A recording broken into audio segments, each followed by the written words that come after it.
이번에 저희가 할 것은 이제 11권 하 수록밥의 성전과 귀환자들 성별된 독보 유체를 가지고 하게 됩니다.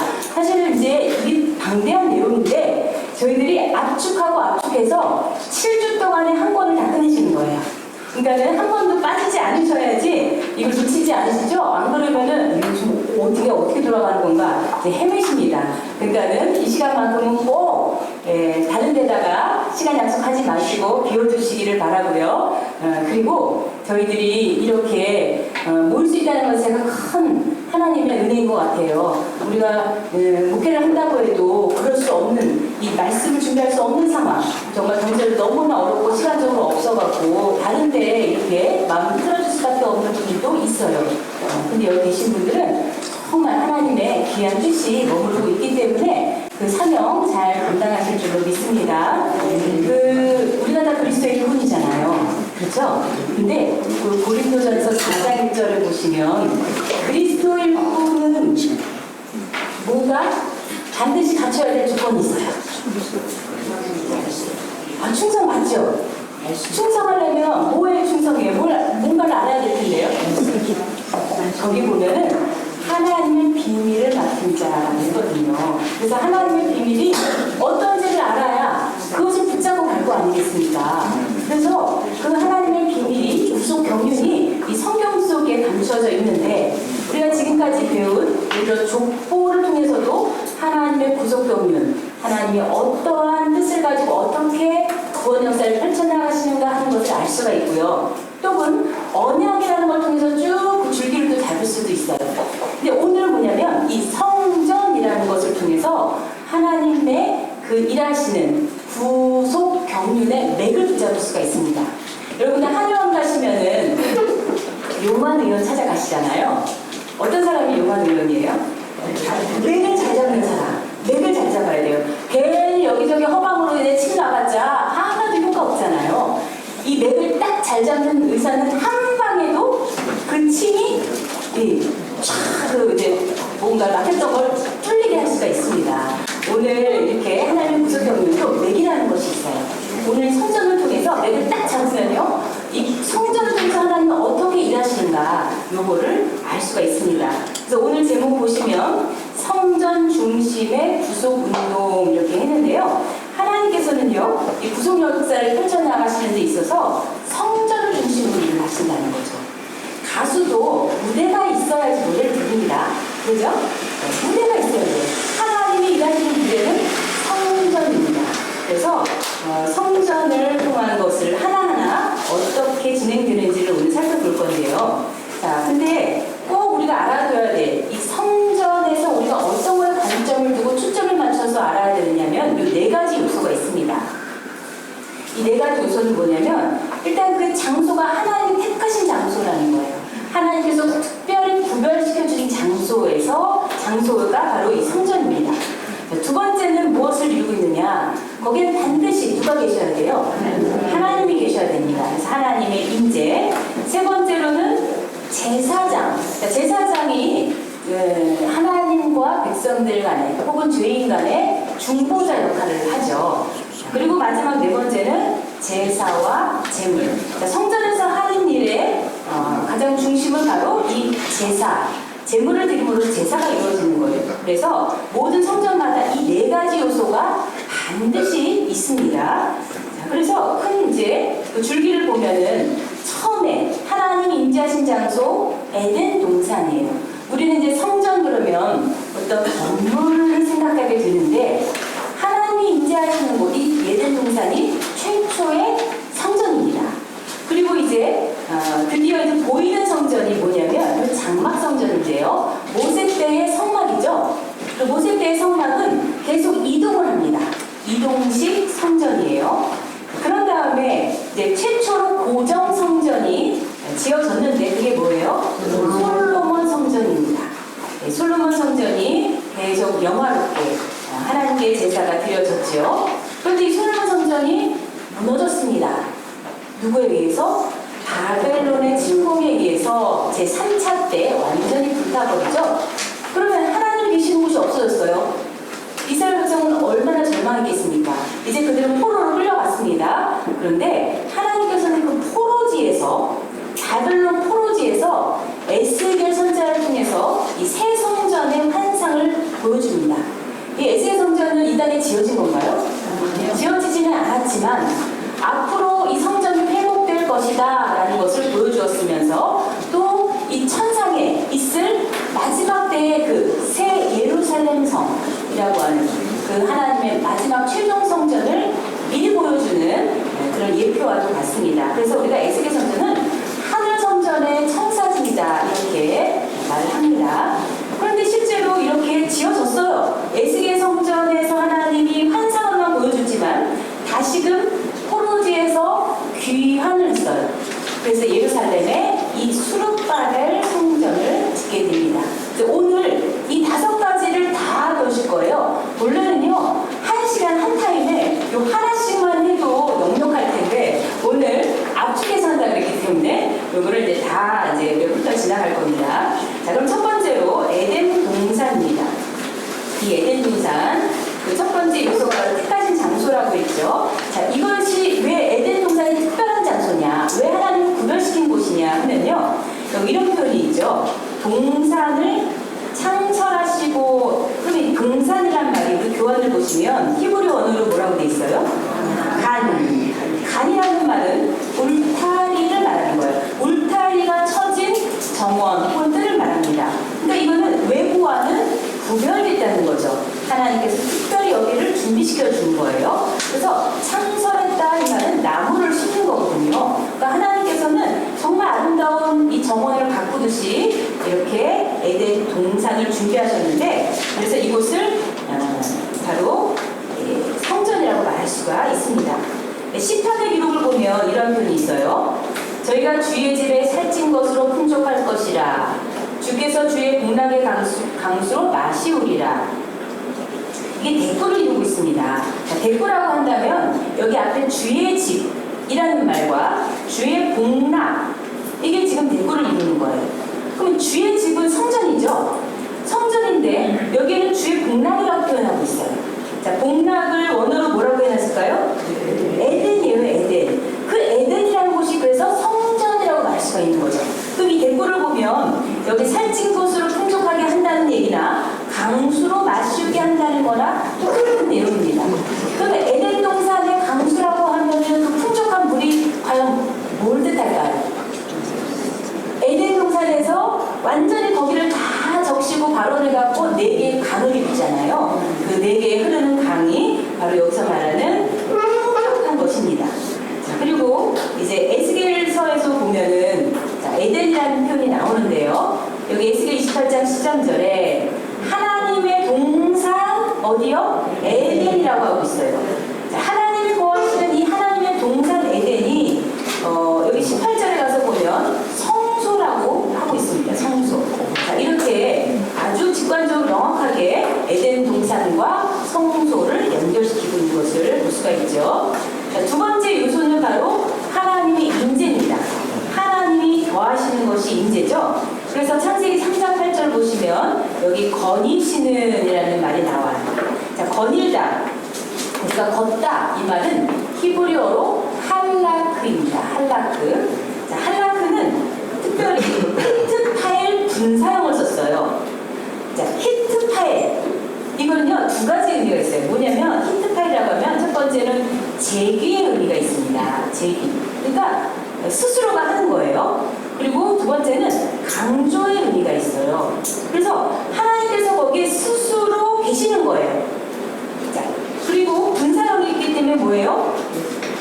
계속적으로 있는 거죠. 계속. 그냥 잠깐 왔다 가는 것도 아니고 어떤 임시적인 것도 아니고 계속적으로 하나님께서는 에덴 동산에 거하셨습니다. 자, 이러한 표현이 지금 사무엘하 7장 6절에도 있는데요. 여기 장막과 회막에 거하며 행하였나니, 여기서는 행하였나니가 바로 같은 표현을 쓰고 있습니다. 할라피에 히트파엘 분사형을 쓰고 있어요. 그래서 하나님께서는 하박국에서도 말씀하고 있지만은 오직 어디에 계시다? 성전에 계시다는 거죠. 성전. 자, 그리고 이제 그 다음에 중요한 요소 제사장인데요. 그럼 에덴 동산에서 제사장은 누구였을까요? 누가 하나님과의 중보자 역할을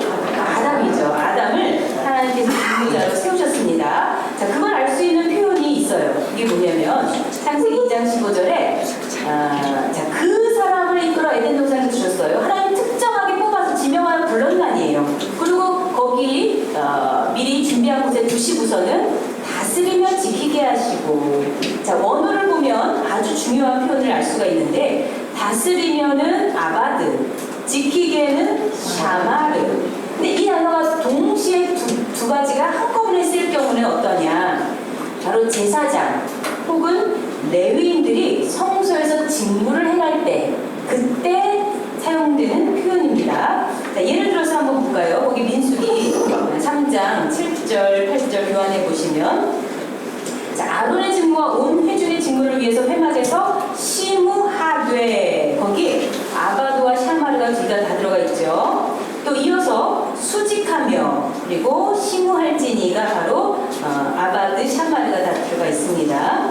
또 민수기 18장 7절에서도 제사장의 직분을 지켜 섬기라 할 때에도 역시 들어가 있어요. 그래서 아담을 제사장격으로 여기 세워두신 거예요. 그러니까 아담은 하나님과 일분일답하며 교제하며 대화를 나눴다는 거죠. 자, 네 번째로 제사와 제물을 보겠는데요.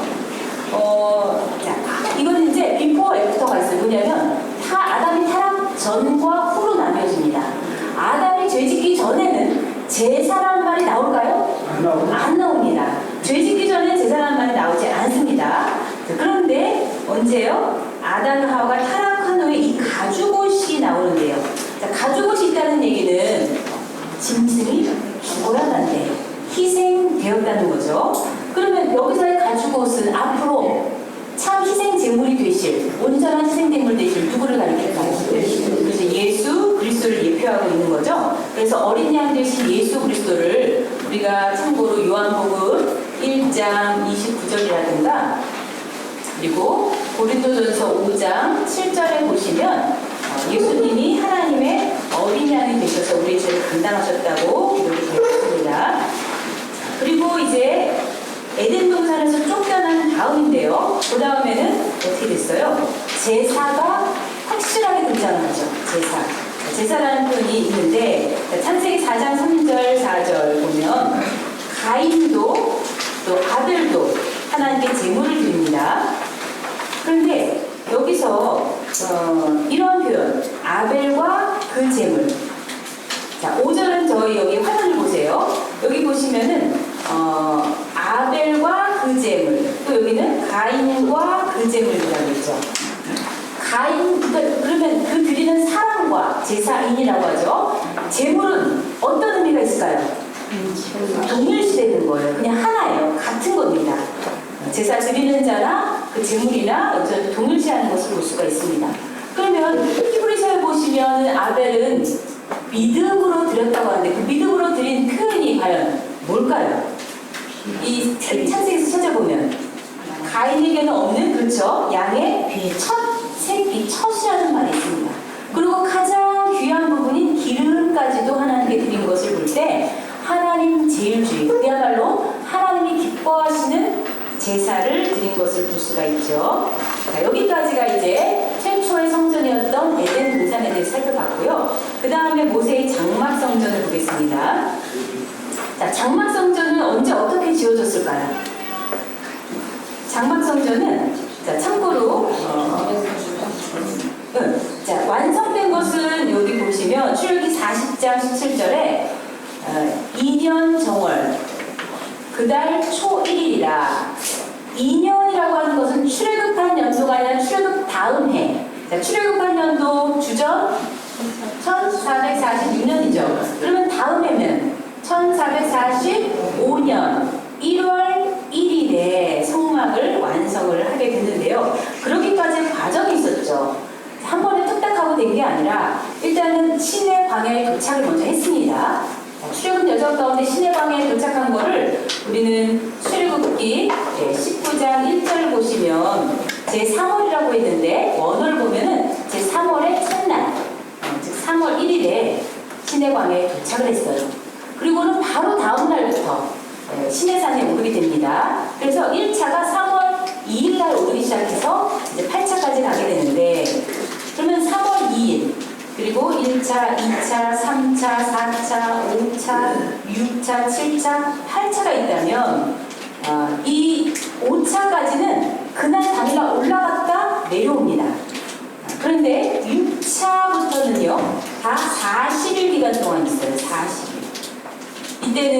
금식하면서 있었죠. 6차 때는. 8차 때도 금식하면서 있었죠. 7차 때는 이제 중보 기도하면서 있었는데, 그 가운데 6차 때, 요 6차 때 이 장막 식양을 받게 됩니다. 모세가 시내산에 올라가서 장막 식양을 받게 됩니다.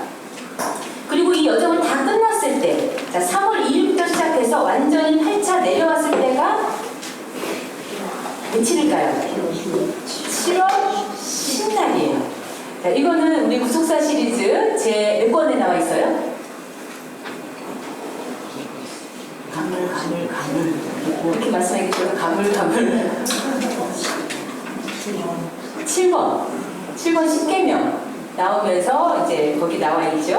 그래서 요거가 정말 성경 그대로 했을 때, 이거를요, 모르는 분은 웬만하면은 한 2번 올라갔나? 3번 올라갔나? 4번까지도 올라갔다고 하시고 있으면 그건 대단하신 겁니다. 그런데 실제로 성경대로 이제 쫙 보니까는 어떻게 해요? 8차예요, 8차인데 내려온 거는 7월 10일인데 참 우연이 없어요. 이 말이 무슨 말인가요? 대속죄일. 그러면 이 기간이 다 얼마나 걸렸을까요? 아니죠. 이 기간이 아니라, 그러면은 이제 짓기 시작했을 거예요. 모세는 워낙에 곧순종입니다. 바로 순종하다 보니까 7월 11일부터 이제 성막을 짓기 시작했어요. 그러고 나서 그 다음에 1월 1일날 마무리를 했잖아요. 요거를 계산해 보면은 167일간 하는 것으로 계산이 됩니다. 자, 그래서 저 교환을 이제 보시면은, 자, 이 장막성전이 1445년 1월 1일부터 그러면 시작해서, 자, 적어놓은 게 어딨나요? 앞에 있었나요? 1445년 1월 1일부터 시작해서 언제까지 그러면 존재했을까요? 그 다음 성전이 뭐죠? 이제는 고정 성전인 솔로몬 성전 지어진 때까지인데, 그게 이제 959년이에요. 그러다 보니까 이때까지가 486년 동안 신앙의 중심지로서 이스라엘 백성의 그 제사, 이것을 하는 기록을 했습니다. 자, 그런 다음에 이제, 그러면 이제 첫 번째 택하신 장소라고 하는 것을 보겠는데요. 이걸 이제 참고로 제가 민수기 9장 17절부터 25절까지 보시면요, 계속해서 이 성막이 이동을 해요. 이동하는데 하나님 정해주신 자리, 그 자리에서 계속 진을 쳤다가 또 이제 진행을 했다가 그랬어요. 저는 이 성경 구절을 괜히 은혜 받았는데 왜 그럴까요? 성경에 제 이름이 나와요. 여기 보면은 유진이라는 말이 나오는데 누가 그러더라고요. 이번에 제가 이집트를 갔다 왔는데요. 저는 이집트가 성경에서 애굽이잖아요. 완전 우상 땅이잖아요. 그래서 이 사람들한테 어떻게 성경 공부를 가르칠까? 이거 맨 뭐 바로와 강팍한 얘기, 뭐 10대 재앙에 완전히 이거 타락한 세상을 이 애굽인데 어떻게 가르칠까 했더니 이분들이요, 2가지를 저에게 얘기해 주셨어요. 거기 기독교인이. 야, 너희 나라는 성경에 안 나오고 우리 나라는 성경에 나와, 이러는 거예요. 그리고 또 하나는 뭐냐면은, 우리는 옛날 그거 생각하지 않고 이사야 19장 말씀을 붙들고 있어. 그 중에 25절에 뭐라고 되어 있냐면요, 나의 백성들이여 복을 주리라. 저는 그 성경 구절이 그제서야 눈에 보이더라고요. 그러니까 이 사람들은 다 본인들이 하나님의 택한 백성이고 하나님 복을 주시고 하나님의 애굽을 통해 이집트를 통해서 일하고 계시다는 걸 철저하게 믿고 그 약속을 붙들고 계시는 거예요. 그래서 저기 성경에 제 이름 나왔다고 얘기하다가 거기를 했는데, 이렇게 하나님이 정해주신 자리, 거기서 그것이 바로 장막 성전이었습니다. 자, 오늘 저기 교환 한번 보시면, 자, 민수기 7장 1절 보시면요, 자, 장막 세우기를 피하고 그것에 기름을 발라 거룩히 구별했다.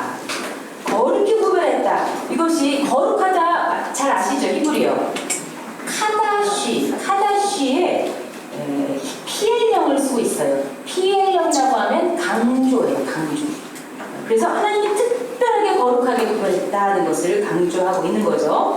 그리고 거기 여호수아서를 보면은 여호와의 택하신 곳이라고 있어요.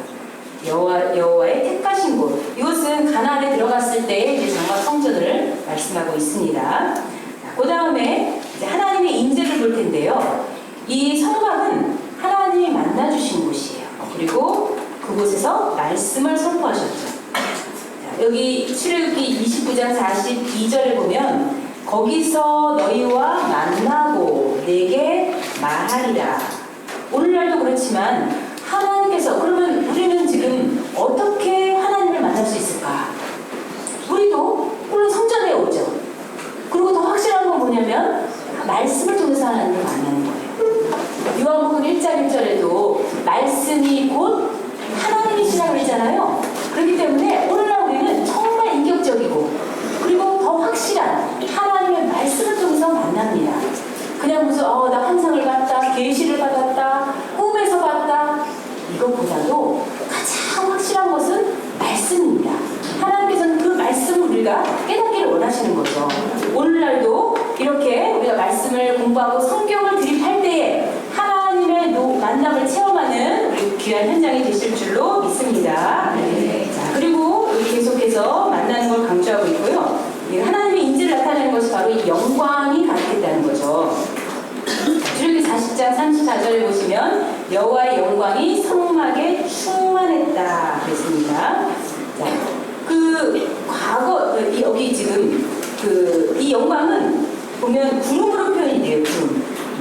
그런데 나중에 이 하나님의 영광이 실제적으로 나타난 실제가 되신 분은 예수님이죠. 그래서 그 예수님이 이 땅에 오신 것을 설명할 때 요한복음 1장 14절을 보시면, 참고로 요한복음 1장 14절을 보시면 말씀이 주신대요 우리 가운데 거하시되 그 영광을 보니 독생자의 아버지의 독생자의 영광이라 라고 되어 있어요. 하나님이 임재하신 곳은 반드시 영광이 나타납니다. 그 영광이 없다는 것은 그것은 하나님의 임재를 우리가 불신할 수밖에 없겠죠. 그 다음에 우리 제사장에 대해서 보겠는데요.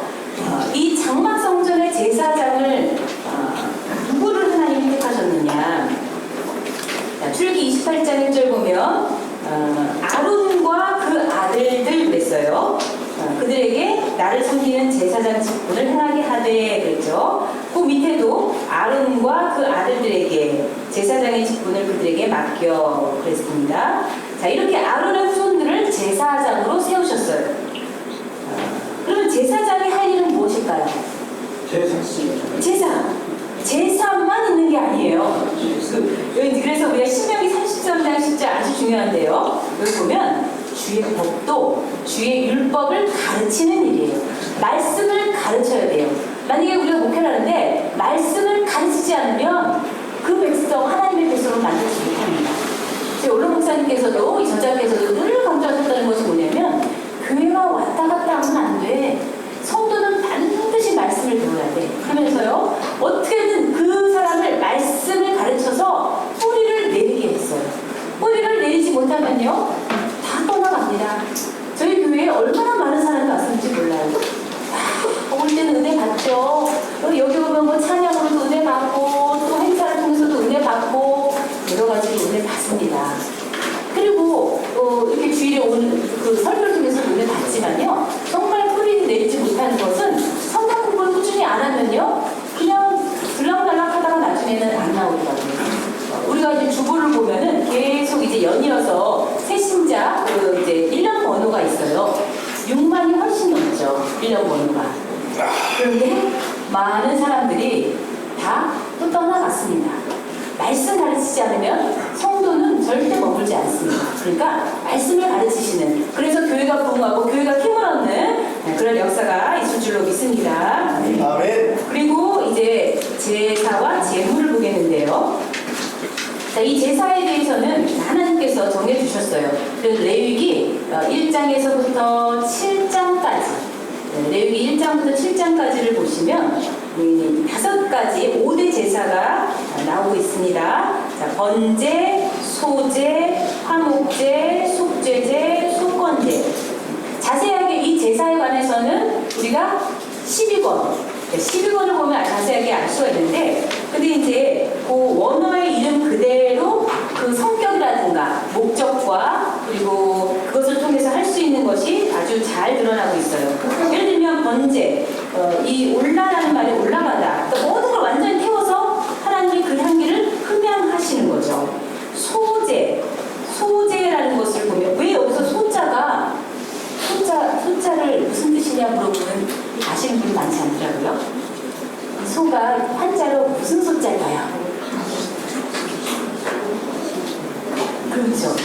희다, 희다, 힐 소자예요. 희다. 왜 희냐면 이거는 고운 가루를 드리잖아요. 그러니까 거친 것이 아니라 계속 고운 가루로 이렇게 하다 보면은 나중에 이 이제 누런 것이 뽀얗게 되고 하얗게 됩니다.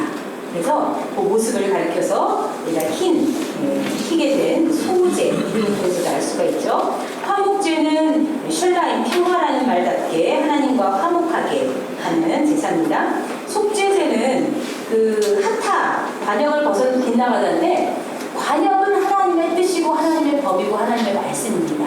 그 관역을 딱 맞춰야 되는데 그것을 벗어난 것, 하나님 뜻과 상관없는 건 모두 다 죄에 속하는 거죠.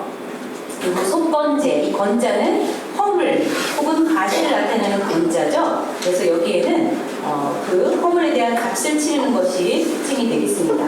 물론 오늘날 시대는 우리가 구약시대와 같은 제사를 드리지 않죠. 자, 그렇게 드릴 필요는 없지만 왜냐면 이 모든 것을 예수님께서 십자가상에서 단번에 그 온전한 제사를 드리심으로써 우리가 지금 구약에 있던 5대 제사를 드릴 필요가 없습니다. 그러나 이 제사의 정신, 제사의 원리만큼은 절대로 우리가 잃어버려서는 안 되겠죠. 즉 오늘날에 우리는 제사, 예수님께서도 가르쳐 주셨어요. 요한복음 4장 23절 24절에 어떻게 예배를 드리라? 신령과 진정으로 했죠. 신령과 진정. 뭘까요? 신령이라는 것은 스피릿, 영이에요. 영, 성령 안에서, 성령의 임재 안에서. 진정이라는 말은 우리가 진리, 트루스라는 말인데 그러면 뭐가 참일까요? 뭐가 진리일까요? 하나님 말씀만이 진리죠. 그래서 하나님의 말씀을 붙들고 하나님의 말씀을 선포되는 예배가 되어야 되는 겁니다. 근데 하나님의 말씀이 없이 예배드리는 것도 있대요. 누가 그냥 간증을 하는 걸로 때우고 몸에 있는 걸로 때우고 반드시 하나님의 말씀이 있어야만 하나님 받으시는 예배가 된다는 거죠. 그러면 이렇게 하나님이 기뻐하시는 예배, 오늘날에 우리 로마서를 보시면 12장 1절에 하나님이 기뻐하시는 제사를 드리라고 했죠. 하나님이 기뻐하신다. 자, 여러 가지 예를 들 수가 있어요. 하나님이 기뻐하시는 예배라는 것은 실제적으로 제사의 모습을 통해서도 있지만 산제사라고 할 때는 이제 우리의 모든 삶이 다 예배가 되어야 되는 거죠. 우리가 주일만 뚝딱이 아니라 누가 이런 얘기를 하더라고요. 오히려 진짜 예배는 그 예배의 끝나는 종이 치는 땡 하는 그 순간부터 시작된다. 그러더라고요. 즉 모든 삶 속에 하나님과 동행하고 하나님의 뜻을 붙잡고 하나님 기뻐하시는 삶을 살아야 된다는 것을 강조하는 건데요. 저는 에녹이라는 사람이 바로 이러한 예배를 드린 것이 아닌가. 에녹은 300년 동안 하나님과 동행을 했죠. 그래서 하나님께서는 우리 히브리서 11장 5절에 보면 하나님을 기뻐하시는 자라는 증거를 받을 정도예요. 그렇다면 그 하나님과 동행하는 그 삶 전체가 다 하나님께 예배드려주는 순간이었습니다. 오늘날도 저희가 정말 이 제사를 드리지만 제사의 정신, 제사의 참 의미는 하나님이 기뻐하신 우리 자신이 제물이 되는 겁니다. 네, 그것을 우리가 반드시 기억해야 되겠죠. 자, 이번에는 이제 세 번째로 솔로몬 성전이 되겠습니다. 솔로몬 성전. 자, 솔로몬 성전은 몇 년부터 몇 년까지 돼 있어요? 솔로몬 성전이 지은 기간, 이것도 중요한데 이거를 다 계산할 건 아니지만은 우리가 거기 이제 열왕기상, 자, 거기 그 안에 나와 있죠. 6장 1절이나 38절을 이렇게 보면은 이것을 짓기 시작한 것이 솔로몬 제 4년이에요. 4년 2월이에요. 2월. 그리고 이것을 마무리한 것이 제 11년 9월, 즉 8월이에요. 자, 이때는 966년, 그리고 이거는 959년이죠. 근데 우리가 보통 이제 끝난 시점에서 시작한 시점을 이렇게 빼보면, 자, 11에서 4 빼고 8에서 2 빼면 산수해보세요. 몇 년 나와요? 7년, 6개월이 나온단 말이에요. 그런데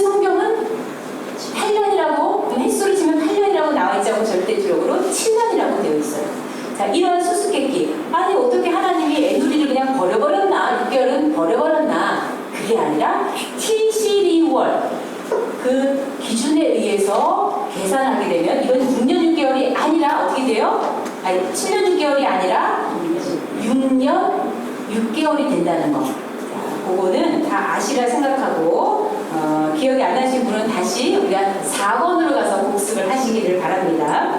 자, 이렇게 해서 지어진 솔로몬 성전인데요. 그러면 이제 장소, 택하신 장소를 보겠습니다. 자, 택하신 장소 어디에 지어졌어요? 모리아 성전. 자, 왜 모리아 성전이냐? 일찍부터 하나님께서는 이곳을 택하셨어요. 자, 시편의 이 참고 구절 보세요. 자, 시편 132편에 보시면은 여호와께서 시온을 택하시고 자기 거처로 삼고자 하였다 했어요. 그리고 이곳을 나의 영원히 쉴 곳이라 말씀을 하고 계시죠. 또 역대하 6장 6절에 보면 예루살렘을 택하여 내 이름을 거기 두고 그랬어요. 자, 하나님은 이미 이곳을 택하셨습니다. 그래서 모리아라는 이 말의 어원은 어떤 의미를 가지고 있냐면은 계시하시다. 하나님께서 이미 계시를 하신 곳입니다. 그리고 또 어떤 의미가 있냐면 라라고 해서 보다라는 뜻과 또 하야 이 두 단어가 합해진 건데요. 이거는 있다, 존재하다죠. 즉 하나님께서 거기를 계속 보고 계시는 겁니다. 그리고 하나님이 거기에 계신다는 의미가 있는 거죠. 그래서 모리아 성전은 아주 특별한 장소예요. 구속사적으로 중요한 의미가 있습니다. 자, 교환을 보시면 역대하 7장 16절 거기 한번 같이 읽어볼까요? 시작. 이는 내가 이리 이 전을 택하고 거룩하게 하여 내 이름으로 여기 명령이 있게 하였습니다. 내 눈과 내 마음이 항상 여기 있으리라. 그래서 이 장소는 그러면 과거 어떤 장소냐 하면요, 아브라함의 믿음이 있는 장소죠. 아브라함이 이삭을 바친 장소인데요. 아브라함이 이삭을 바쳤다는 것은 그만큼 하나님을 믿고 바친 그 믿음, 하나님의 말씀에 순종하는 믿음이 있었고, 또 그것을 따르는 이삭을 볼 때, 이삭이 그렇게 따르지 않으면 볼 수 없잖아요. 이삭의 순종까지도 여기에 담겨 있습니다. 자, 그래서 창세기 22장 2절 보면 독자 이삭을 데리고 모리아 땅으로 가서 내가 내게 지시하는 한 산 거기서 그를 번제로 드리라 그랬어요. 이때 이삭이 몇 살쯤 됐을까요? 근데 대부분의 우리가 이제 뭐 그림들, 참고 자료라든지 이렇게 그림들을 보면은 이삭을 아주 어린 아이로 표현을 하는 게 많죠. 우리가 부속사를 알게 되면 부속사는 연대를 정확하게 요거를 밝혀줍니다. 성경의 연대를 알아야 하나님의 정확한 뜻을 알 수가 있는데요. 이걸 모르고 뒤죽박죽 자기 마음대로 해석을 합니다. 그래서 저는 어쩌다가 이제 그때 애니메이션 뭐가 나오냐면 이집트의 왕자인가? 그 요셉이 나오는 게 있어요. 근데 12아들 중에 요셉이 막내다, 11번째다 보니까는 형들하고 굉장히 차이를 많이 나게 그림을 그리는 거예요. 형들은 막 이 수염이 더 싹한 그런 아저씨로 해놨고, 그리고 요셉은 아주 어린애로 해놓은 거예요. 맞습니까? 실제로 계산해보면 몇 살 차이 안 나요. 그러죠? 뭐 4살 기껏해야 뭐 그러잖아요. 4살, 5살, 6살? 그런데 여기서 마찬가지로 이삭도 어린아이가 아닙니다. 일단은 그 번제로 드릴 나무를 지고 갔다는 거가 애가 그게 될 수 없는 거죠. 어느 정도 장성했다는 거. 그리고 우리가 이제 이건 정확하게 나이는 나오지 않지만 우리가 예측을 할 수 있는 게 있어요. 요 사건이 창세기 22장이잖아요.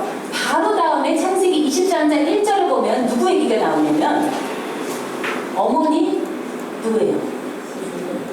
어머니 사라가 이제 향수하고 죽었다 할 때고 나이가 나와요. 우리에게 뭔가를 가르쳐주기 원하시는 거죠. 근데 그 사라의 향년이 127세라고 했어요. 127세라면 일단 요 죽은 요 때 바로 전 해까지도 우리가 이제 볼 수가 있는 거죠. 가능성을. 그러면은 90세에 나왔으니까 37세. 이때가 37세면은 36세 전이에요. 36세 전. 아마 청춘 같은 25세부터 36세 건장한 그런 청년을 생각할 수가 있습니다. 자, 그래서 이렇게 아브라함과 이삭의 그 믿음과 순종이 있던 자리고요. 자, 두 번째로는 다윗이 회개한 장소예요. 다윗의 회개. 다윗이 왜 회개를 하게 되냐면 이 인구 조사를 하게 되는데 이건 내 백성 백성입니다 하는 뜻이죠. 내가 이렇게 이 백성을 다스리고 있습니다, 이런 의미가 됩니다. 이거는 자기의 능력을 과시하는 교만의 모습입니다. 그래서 하나님께서는 징계를 내리셨는데 그 징계가 뭐냐면은 온역을 내려서 백성이 죽게 되는 거예요. 그래서 3일 동안 죽은 사람이 무시무시하게도 7만 명이 죽습니다. 그래서 얼른 이제 정신을 차리고 다윗이 회개의 제단을 쌓은 곳이죠. 원래는 이 자리가 아라우나의 타작마당이에요. 그러니까 잠깐 빌려주는 건데도 불구하고 그냥 쓰시라 했는데도 불구하고 내가 대가를 지불하겠다 하고 그 값을 치릅니다. 여기 24절에 보시면 내가 값을 주고 내게서 살이라 값없이는 하나님께 건져드리지 않겠다. 자, 굳이 값을 치른다 이것은요 바로 예수님의 그 대가를 치는 구속의 역사를 생각나게 하는 거죠. 예수님도 우리의 죄를 죄라는 것이 그냥 없어지니까 반드시 대가를 치러야 되는 거예요. 근데 그 대가라는 것은 바로 피입니다. 피라고 하는 대가를 치러야 되는데 예수님께서 그 값을 치러주셔서 우리를 구속하신 이 사건을 여기서 예표하고 있는 겁니다.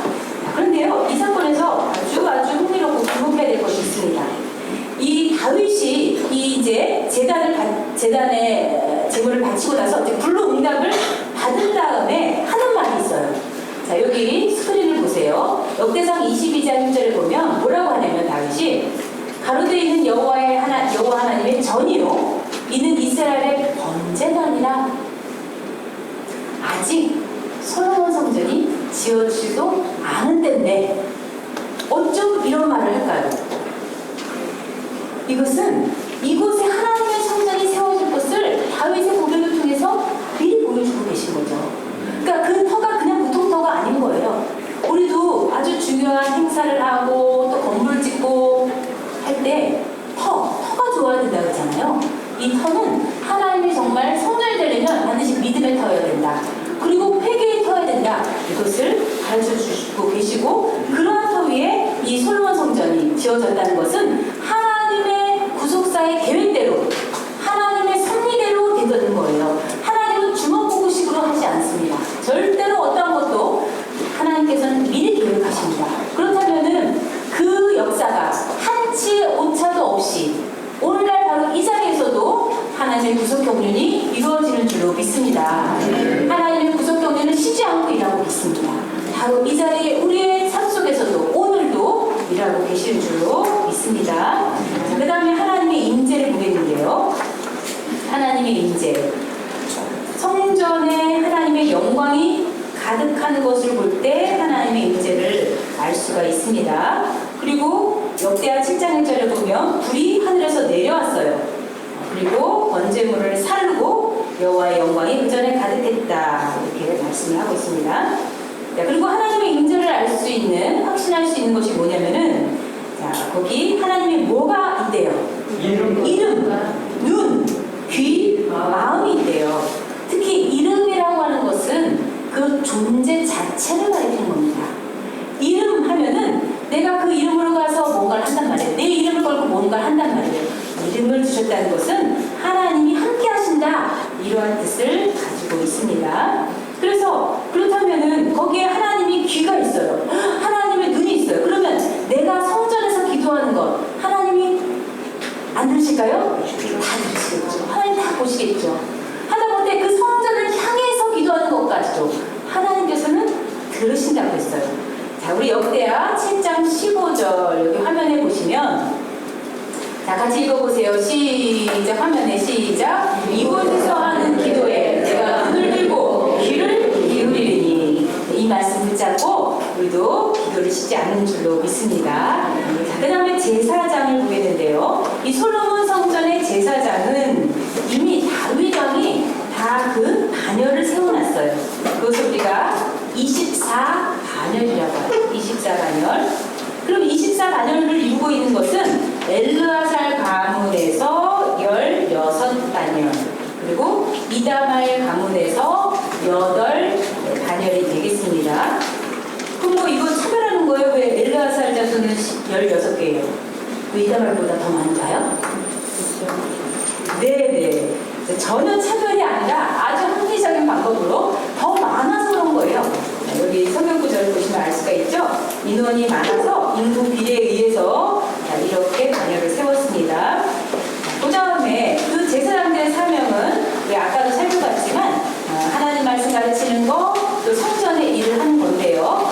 여기서는 이렇게 표현하네요. 성소의 일을 다스리는 자, 또 하나님의 일을 다스리는 자. 그런데 그게 다른 게 아니에요. 이것은 이 표현은요, 대꾸를 이루는 겁니다. 대꾸를 이루기 때문에 이것을 동의 반복적 표현, 좀 유식하게 말해서 너무 어렵네요. 동의 반복적 표현이라고 하는데 앞에말이나 뒤에말이나 같은 거예요. 같은 걸 두 번 얘기한 겁니다. 그러면 성소의 일을 다스리는 자, 하나님의 일을 다스리는 자. 자, 그러면 성소가 그럼 뭐라는 거죠? 하나님. 하나님과 지금 성소를 동일시하고 있어요. 자, 이러한 표현을 우리가 주목하시고요. 그 다음에 이제 제사, 제물에 대해서 살펴보겠는데요. 이때는 엄청난 제물을 드린 것을 볼 수가 있어요. 얼마나 많은지 술을 셀 수가 없어요. 술을 셀 수도 없는데 술을 또 세놨네요. 자, 63절 보세요. 자, 화목제 희생을 드렸는데, 화목제라는 것은 뭐예요? 하나님과의 관계를 회복하기 위해서 드리는 거죠. 자, 뭐를 얼마큼 드렸습니까?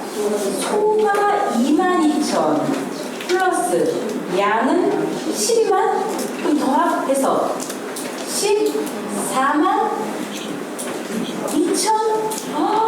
이걸 어떻게 다 할 수 있어요? 14만 2천, 여러분 상상이 갑니까? 이거를, 그래서요, 이 표현을 보고 어떤 일부 학자들은요, 이거 과장이다, 혹은 이거 잘못 표기된 거다라고 여기는 사람도 있습니다. 근데 성경에 오류가 있을까요? 없습니다. 근데 원래 이 번제단으로는 이걸 감당할 수는 없어요. 그렇죠? 그래서 어떤 일이 있느냐. 참고로 여기 64절 보세요. 화면에 보시면 그날의 왕이 여호와의 전 앞들 가운데서 번제와 소제와 감사제 기름을 드렸다 그랬죠. 그러니까 왜 그래요? 롯단이, 즉 번제단이 작으니까 여기다가 다 번제물, 소제물, 화목제 다 할 수 없어서 어디까지 사용을 해요? 뜰까지, 앞뜰까지도 다 사용을 한 거예요. 이걸 볼 때에 많긴 많았던 거죠. 자, 그리고 또 우리가 살펴볼 거는 뭐냐면은, 이것은 낙성식 7일 동안 드려졌다는 건데, 그러면 우리가 보통 짐승의 가죽을 벗기고 막 이러잖아요. 사람 모자라면 할 수 없거든요. 그런데 이 표현을 한번 보세요. 자, 역대상 23장 3절 참고로 제가 여기다가 보여드리면, 자, 그때 레위 사람 30세 이상을 계수를 해봤더니 몇 명? 38,000이죠. 38,000명. 자, 레위 사람이 38,000명이라면 이런 비율에 따라서 이 솔로몬 왕 당시의 제사장의 숫자를 알 수가 있어요. 대략 2,000에서 3,000명 정도예요. 자, 그렇다는 얘기는 뭐냐면은, 여기서 이 성경 구절이 틀린 게 아니라 낙성식 7일 동안에 희생제물의 처리가 가능하다, 불가능하다? 가능하다는 것을 알려주고 있습니다. 자, 그 다음에 솔로몬이 이제 말년 문제입니다. 말년에는 이방신에게 제물을 드립니다. 이방신. 자, 왜 그렇게 됐을까요? 왕상 11장 4절을 보면 그 마음이 돌이켜졌습니다. 다른 신에게로 돌이켜졌습니다. 자, 9절에도 또 반복하고 있죠. 솔로몬이 그 마음을 돌이켜. 이 돌이켜라는 표현이, 돌이켜라는 말은요, 나타예요. 나타. 띠부려 나타. 이거는 기울어지는 겁니다. 어딘가를 치우치는 겁니다. 우리는 하나님께로만 향해져 있어야 되는데, 오직 하나님만 바라봐야 되는데, 솔로몬이 치우쳐져 있었어요. 하나님 말씀을 떠나서 다른 곳으로 기울어져 있었어요. 자, 이렇게 되면은 결국은 망하게 됩니다. 개인 솔로몬만이 아니라 어떻게 됐어요? 나라가 망하게 되잖아요. 나라가 분열되고 마침내 586년에 망하게 됐죠. 그래서 이 나타나는 표현이, 자, 여기는 지금 부정적으로 쓰였지만요, 어느 때는 또 아주 긍정적인 표현이 있어요. 뭐냐면은 참고로 사무엘하 6장 10절 11절 보면은 이 법궤를 이동하는, 법궤를 운반하는 크나큰 사건이 있습니다. 그런데 그런데 이 베레스 우사가 갑자기 즉사하는 그 다음에 이 법궤를 어디다 이제 놓을 수가 없는 거예요. 너무나 두려워졌어요. 다윗도 겁을 먹었습니다. 그럴 때 이 법궤 자신이 치우쳐 나타납니다. 치우쳐. 이 법궤 자체가 마치 신적으로 이게 움직임이 있는 것처럼 여기에 치우쳐라는 말이 바로 나타난대요. 그래서 누구네 집으로 갔습니까? 오벳에돔의 집으로 향하게 됐습니다. 이렇게 그래서 그 결과는 하나님의 법궤를 보셔 이 오벳에돔 집은 복을 받았잖아요. 그러니까 우리의 마음이 어디에 치우쳐 있느냐에 따라서 우리의 삶이 어디에 치우쳐져 기울어져 있는가에 따라서 우리의 운명도 결정되고 또 우리의 주변 나를 둘러싼 모든 환경까지도 이렇게 바꾸신다는 것을 성경은 말씀하고 있습니다. 자, 이제 마지막이 아니네요. 에스겔 성전. 시간표가요. 저희가 이제 1강이 제가 조금 길어요. 2강을 좀 짧게 하는 대신에 그런데 2시 45분까지 해야 되는데 아무튼 보겠습니다. 2강을 좀 짧게 하더라도 이거를 마무리를 좀 할게요. 자, 에스겔 성전. 자, 에스겔 성전은 실제로 지어졌다 그랬어요? 아니죠. 이거는 에스겔이 성전 환상, 계시를 받은 건데 그게 주전 573년입니다. 어떤 일이 있었기 때문에 그러나요? 남유다가 586년에 완전히 이제 망하게 되죠. 586년에 망하게 되면서 포로로 끌려갑니다. 포로로 끌려가서 그 포로지에서 에스겔이 이 환상 계시를 보게 되는데 그 내용은 에스겔 40장에서 48장까지 기록이 되어 있죠. 근데 이 에스겔 성전 계시를 주셨다는 건 뭐냐면 이미 모든 이 성전 이제는 기대할 것이 없어요. 무너졌기 때문에. 그러나 그 무너진 성전이 다시 지어질 것을 암시하고 있는 겁니다. 그러니까 얼마나 소망이 있었겠어요.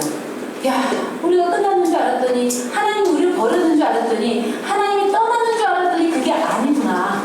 하나님께서 다시 우리를 회복시켜 주실 것이구나 하고 이제 소망을 가질 수가 있었고요. 자, 더 나아가서는 이 에스겔 성전은 앞으로 최종적으로 이 하늘 세계, 즉 새 예루살렘 성의 청사진을 미리 보여준 거라고 볼 수가 있는 거죠. 자, 그러면 첫 번째로 택하신 장소를 보겠습니다. 자, 어디라고 했냐면은 극히 높은 산이라고 했어요. 극히 높은 산. 자, 그것을 또 20장 40절에서는 내 거룩한 산. 그것이 그 높은 산이에요. 내 거룩한 산. 자, 그 높은 곳이라는 건 저 낮은 것과는 이제 차별이 된 거죠. 하나님이 구별시켜 놓은 거죠. 그래서 거기를 거룩한 산이라고 말씀을 하고 있습니다. 그리고 산 꼭대기라고 말씀을 하고 있습니다. 자, 그럼 이제 두 번째로 하나님의 임재를 보겠는데요. 하나님의 임재. 물론 하나님의 영광이 떠났었어요. 근데 그 떠났던 하나님의 영광이 다시 돌아옵니다. 다시 돌아오는데 어디로 돌아오느냐? 동쪽으로 돌아오는 거예요. 그래서 자, 여기 여기 이제 에스겔이 누구의 인도를 받아서 성전 곳곳을 방문하죠? 똑같이 빛난 사람의 인도를 받아서 이제 계시잖아요. 그 중에 19번째 이 동양한 분을 본 이후로 이제 다시 하나님의 영광이 회복되는 것을 성경은 기록하고 있습니다. 자, 그곳을 이렇게 내 보좌의 처소, 내 발을 두는 처소, 내가 이스라엘 족속 가운데 영원히 거할 곳이라 그랬습니다. 자, 하나님의 영광이 다시 돌아왔어요. 그러고 난 다음에는 그 동양한 바깥문을 완전히 닫았습니다. 자, 닫았다는 것은 어떤 의미가 있을까요?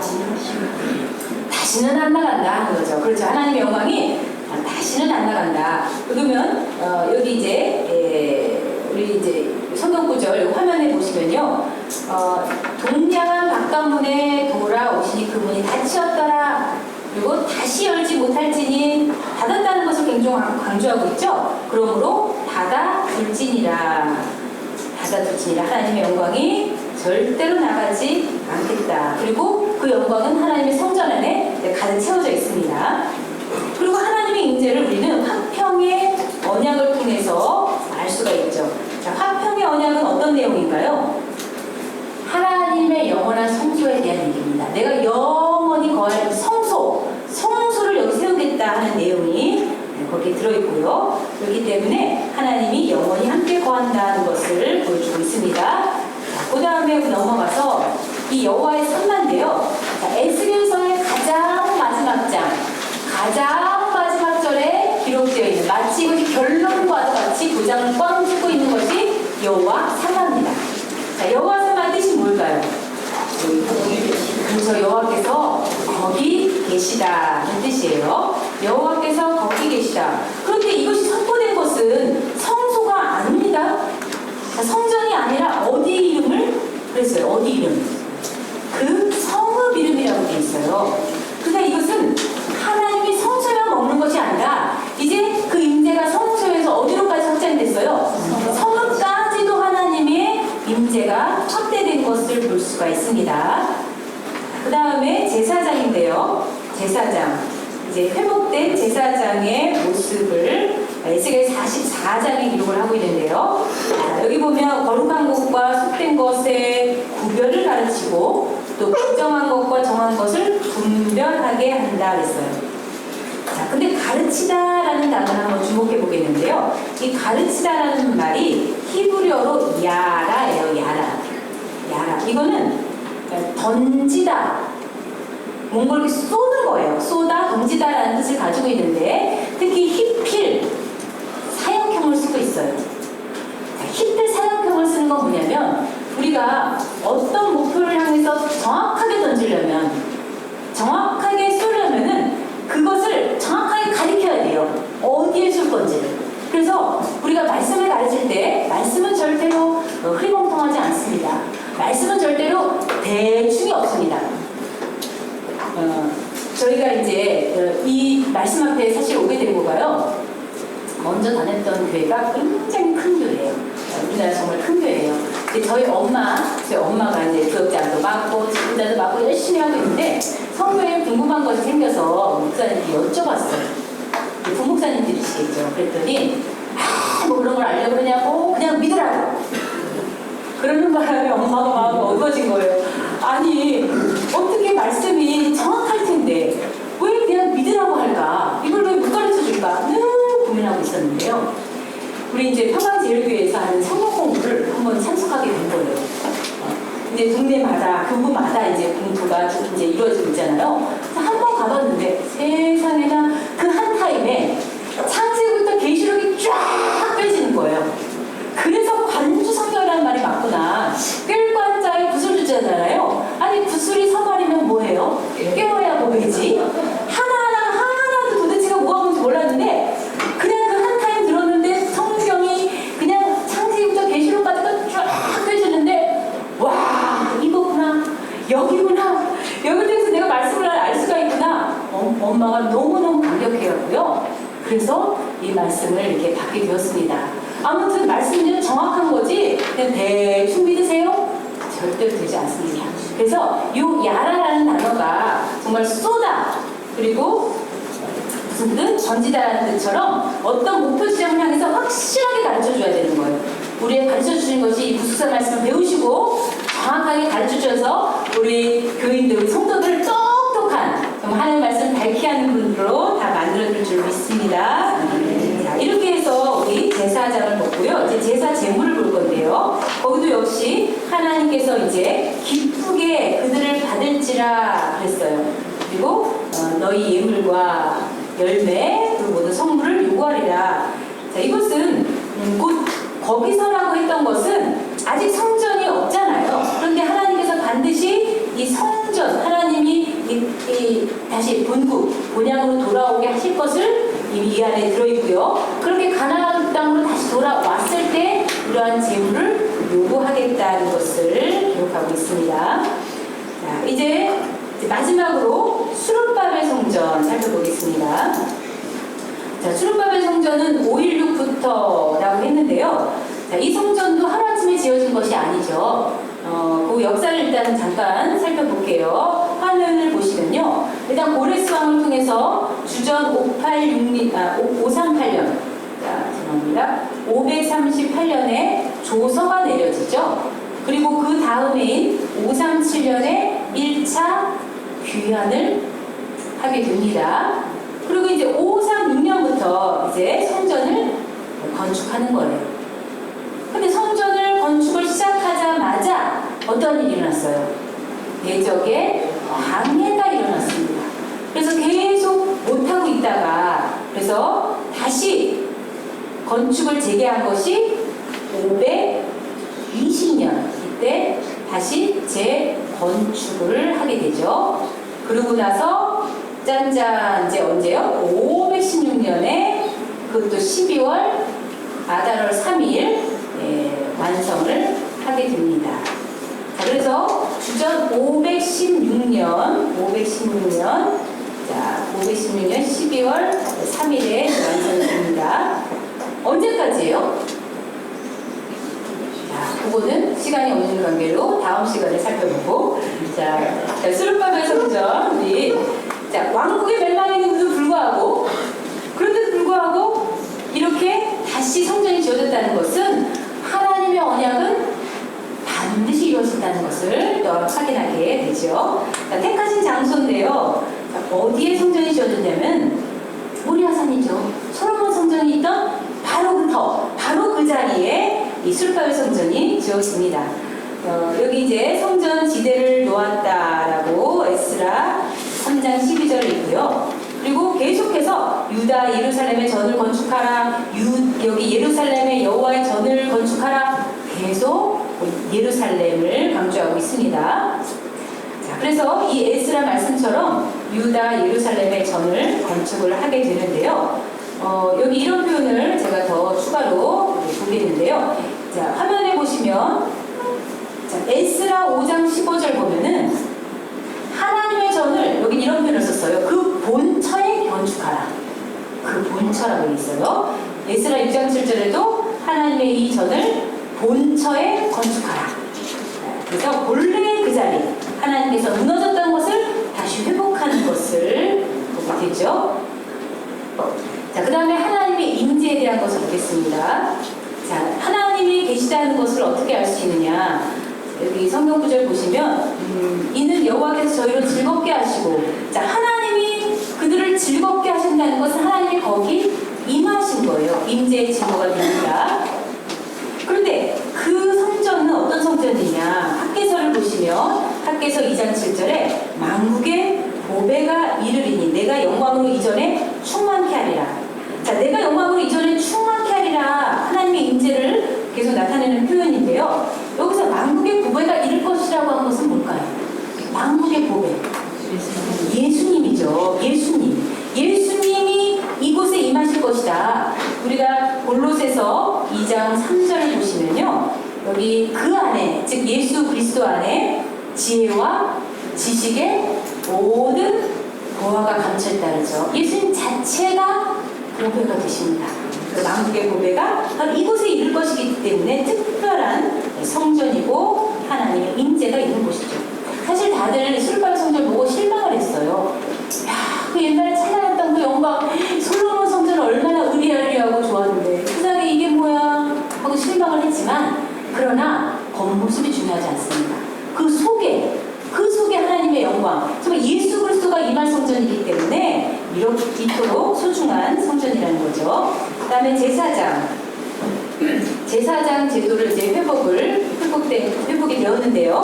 자, 에스라 6장 16절 보면은 이 제사장들이 성전 봉헌식을 행하는 것을 알 수가 있어요.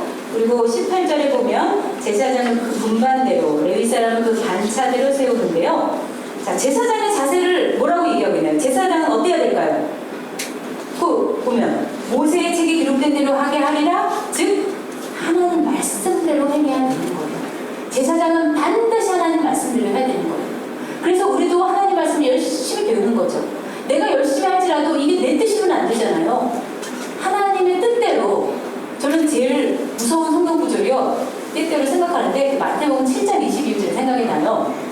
주여 하는 자마다 천국에 들어가는 것이 아니고 어떻게 하래요? 그렇죠. 하늘에 계신데 아버지의 뜻대로 하는 자라야 하죠. 그럼 그 뜻을 어떻게 할 수 있어요? 말씀을 통해서 알 수가 있죠. 그래서 우리는 하나님의 말씀을 정확하게 배워서 그 뜻을 이행하는 그러한 충성된 자가 될 줄로 믿습니다. 제사장에 대해서 갖고 이제 마지막 제사와 제물인데요. 여기 이제 마지막이네요. 이것 또한 이제 회복이 됐습니다. 회복이 되어서 여기 수소 100, 수양 200, 어린 양 400, 수염소 12. 총 몇 마리 가르치는 거예요? 이건 이제 산수를 잘 하시나 테스트하는 겁니다. 우리가 항상 연대와 숫자를 많이 배우기 때문에 이 정도는 더 할 줄 알아야 기본적으로 자격이 되는 거예요. 몇 나왔어요? 712. 수소를 배워보셨구나. 수소 100, 수양 200, 어린 양 400, 수염소 12 해서 줄을 제가 안 쳐놨어요. 함정이었습니다. 네. 네, 이렇게 해서 우리 수르바벨 성전 봉헌식의 가전 제물을 살펴봤어요. 자, 이게 지금 이 제사를 통해서 이제 모든 것이 회복되었다는 것을 우리에게 나타내주고 있죠. 그래서 사실 결론적으로는 뭐냐면은 지금까지 성전을 좀 쭉 살펴봤는데 사실 성전의 실체는 누구십니까? 예수 그리스도예요. 그래서 그 얘기는 뭐냐면은 우리가 그 훈련과 또 여러 가지 이제 깨닫게 하기 위해서 보이는 성전을 통해서도 이렇게 이스라엘 백성들을 이끌어 오셨지만 사실 우리가 바라봐야 되고 또 붙잡아야 될 것은 성전의 실체 되시는 예수 그리스도라는 거예요. 그 얘기는 예수 그리스도를 통해서 하나님은 구속 역사를 이루시고 완성하신다. 이것을 우리가 믿을 때에 하나님의 놀라운 은혜를 체험하실 줄로 믿습니다.